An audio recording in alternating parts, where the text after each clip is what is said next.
snapping at me on my last day. Fine, enjoy your multi-week project. The fluorescent lights of Global Tech Solutions buzzed overhead.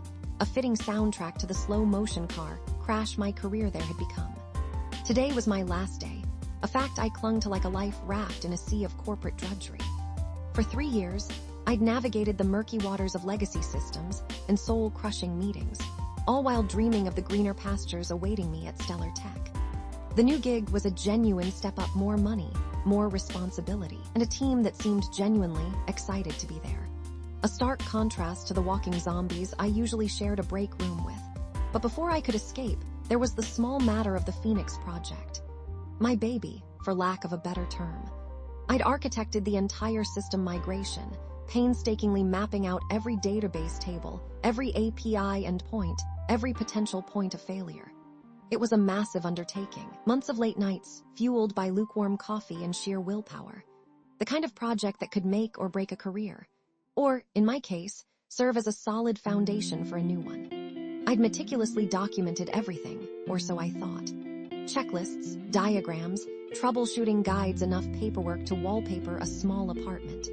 I'd even prepared a comprehensive handover presentation, ready to walk my colleagues through the system architecture. Mixed in with the relief of leaving was a nagging worry.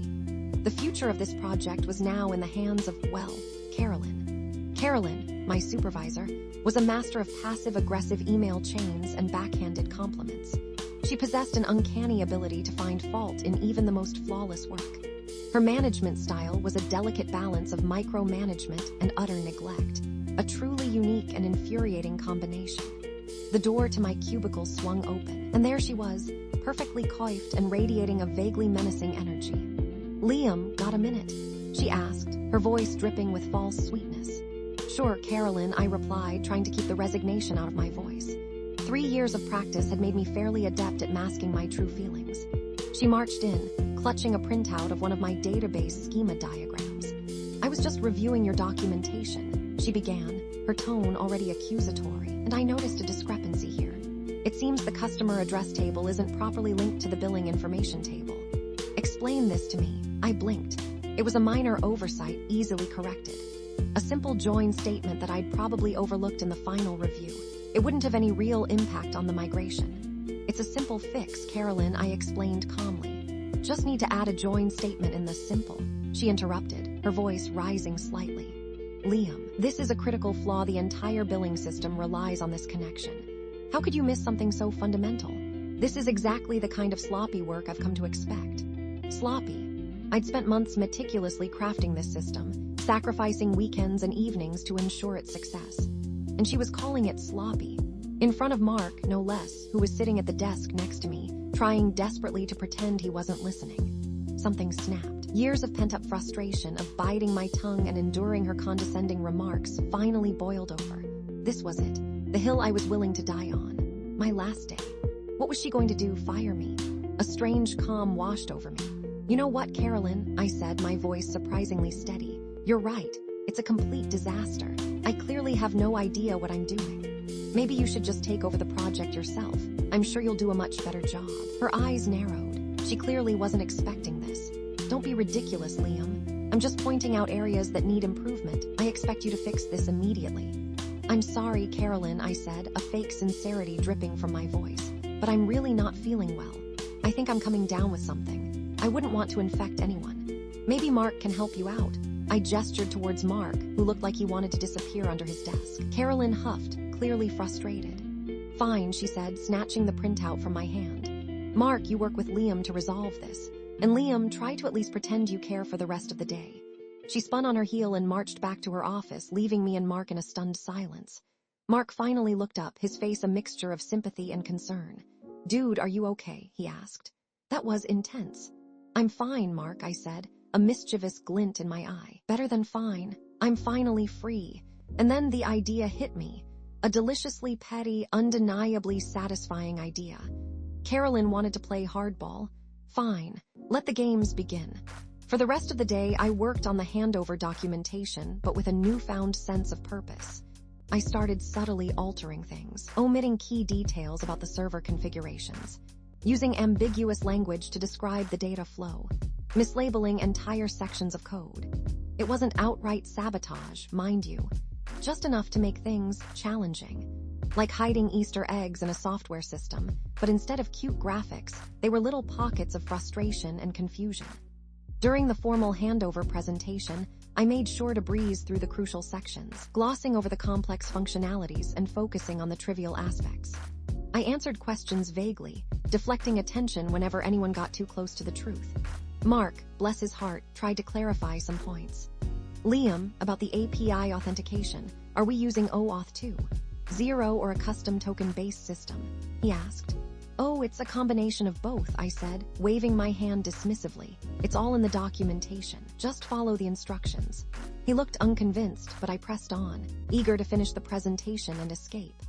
As the day drew to a close, I packed up my belongings, a feeling of giddy anticipation bubbling inside me.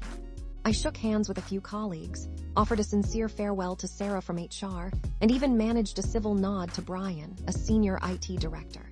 Finally, I reached Mark. Take care of yourself, buddy, I said, clapping him on the shoulder. And good luck with the Phoenix project. You're gonna need it. He gave me a weary smile. Thanks, Liam. I have a feeling I will. I left Global Tech Solutions with a spring in my step, breathing in the fresh air of freedom. I resisted the urge to look back, knowing that chaos was about to descend upon that building, and I wouldn't miss it for the world. The next few days were bliss. I spent my time relaxing, catching up with friends, and preparing for my new role at Stellar Tech. I studiously avoided checking my email, ignoring the increasingly frantic messages from Mark. Then came the launch of the Phoenix project. The initial reports were positive. Everything seemed to be running smoothly. Carolyn, no doubt, was basking in the glory of a successful migration, but my satisfaction wasn't dependent on outright failure. I'd planted seeds of confusion, and I knew they would sprout. The first signs of trouble appeared a few days later. Minor glitches, intermittent errors, unexplained slowdowns. Nothing major, but enough to cause a ripple of anxiety throughout the IT department. Carolyn, I imagined, was starting to sweat. The handover documentation, once a source of comfort, was now a cryptic puzzle. The carefully crafted ambiguities were starting to take their toll. Mark, meanwhile, was working tirelessly to troubleshoot the issues, but he was fighting a losing battle. He contacted me a few times, desperate for answers, but I remained silent, enjoying the fruits of my labor. Then the inevitable happened. The Phoenix project crashed, hard. The entire system went down, crippling company operations. Data was inaccessible, orders couldn't be processed, and the phones were ringing off the hook with angry customers. Carolyn, I imagined, was in full-blown panic mode. Her meticulously planned launch had turned into a complete disaster. The pressure was mounting, and she was cracking under the strain.